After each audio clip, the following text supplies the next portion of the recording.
मसीह के अजीम नाम में आप सबको सलाम। जैसे कि आप जानते हैं कि हम मसीह के सलीबी सफ़र में उसके कलमात जो उसने अपने मुंह से बातें कही उसके बारे में सीख रहे हैं। तो आज हम चलेंगे उसके तीसरे कलमे की तरफ, मतलब वो तीसरी बात जो यीशु मसीह ने सलीब पर कही। वो सलीब पर कही हुई बातें हमारे लिए बहुत ज़रूरी है।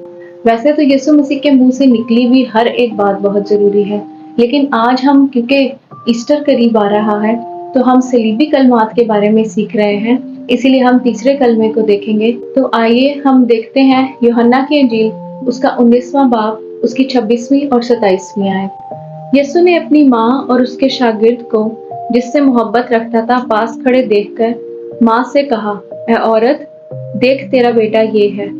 फिर शागिर्द से कहा, देख तेरी माँ ये है। और उसी वक्त से वो शागिर्द उसे अपने घर ले गया। जब यीशु मसीह ने अपनी माँ और अपने शागिर्द को देखा तो उसने अपनी माँ को यूहन्ना के हवाले किया। यूहन्ना रसूल को ये जिम्मेदारी बख्शी कि आज से ये तेरी माँ है।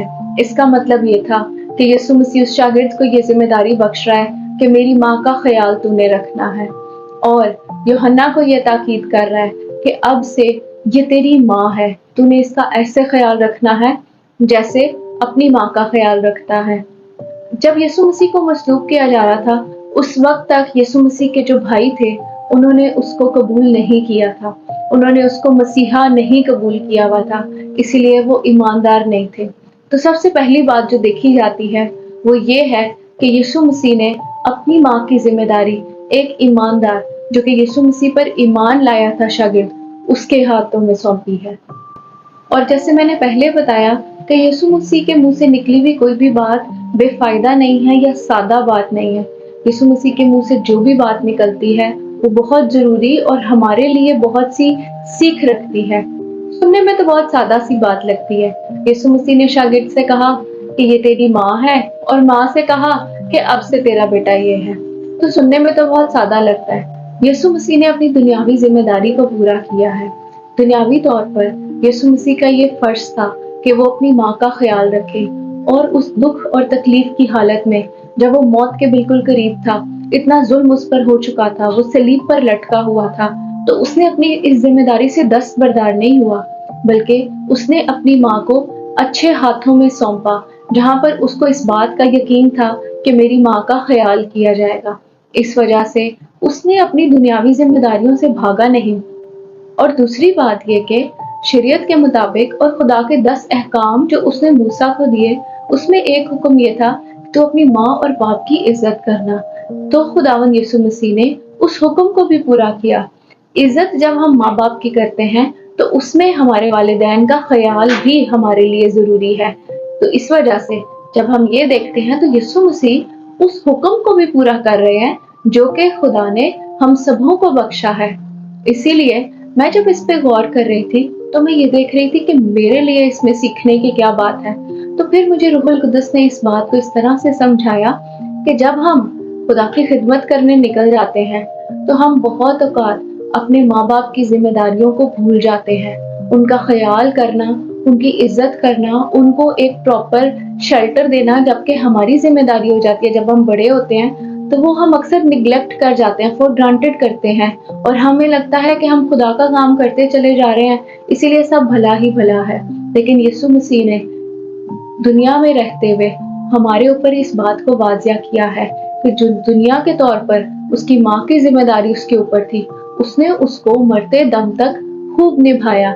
इसीलिए मेरे बहनों और भाइयों, अगर आज आपको खुदा खिदमत के लिए बुला रहा है तो आपने अपने पेरेंट्स को इग्नोर नहीं करना, अपने वालिदैन को छोड़ नहीं देना, बल्कि उनके लिए भी वक्त निकालना है, उनका भी ख्याल रखना है।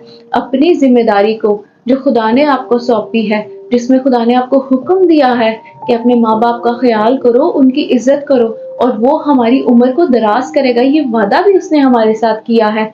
तो ऐसे ही नहीं कर दिया उसने, इसके पीछे एक बड़ा भेद है, और वो यीशु मसीह उस भेद को जानते थे।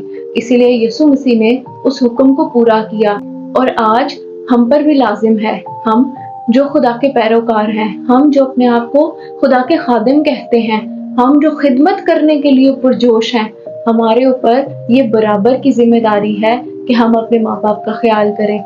हमें अपनी लाइफ में बैलेंस करना आना चाहिए, اور اگر ہم نہیں کر پاتے تو خداوند کا کلام کہتا ہے کہ جس کسی میں حکمت کی کمی ہے وہ خدا سے مانگے اور وہ اس کو بغیر ملامت کیے دے گا۔ اگر آپ ایسا نہیں کر پا رہے ہیں تو آپ خدا سے دعا کریں کہ وہ آپ کو ایسی حکمت دے کہ آپ خدا کے کام کو اور اپنی جو آپ کی دنیا کی ذمہ داریاں ہیں ان کو بیلنس کر سکیں۔ اگر ہم غور کریں تو ہمیں جو خدمت سونپی گئی ہے، ہم کہتے ہیں کہ ہم اتنے مصروف ہو گئے ہیں کہ ہمارے پاس وقت نہیں ہے، لیکن یہ مت بھولیں کہ یسوع مسیح کا جو مقصد تھا وہ بہت بڑا تھا۔ یسوع مسیح کی خدمت ہماری خدمت سے بہت بڑی تھی۔ کیا اس سے زیادہ بھی کوئی مصروف ہو سکتا تھا؟ کیا اس سے زیادہ بھی کوئی خدمت کسی کی بڑی ہے؟ نہیں۔ جب یسوع مسیح سے زیادہ بڑی کسی کی خدمت نہیں ہے، یا جب یسوع مسیح سے زیادہ بڑا مقصد ہمارا آج نہیں ہے، تو ہم اس بات کا ایکسکیوز نہیں پیش کر سکتے کہ ہم بہت مصروف ہیں اسی لیے ہم یہ کر نہیں پاتے۔ بیلنس کرنا سیکھیں میرے عزیزوں۔ آج میری آپ سے یہ درخواست ہے، یسوع مسیح کے منہ سے نکلی بھی ہر بات ہمارے لیے سیکھ ہے، اور آج ہم یہ سیکھیں اور اس بات کا اقرار کریں اور خدا سے دعا کریں کہ وہ ہمیں حکمت دے کہ ہم سب چیزوں کو بیلنس کر کے آگے چل سکیں اور خدا کے نام کو جلال دیں۔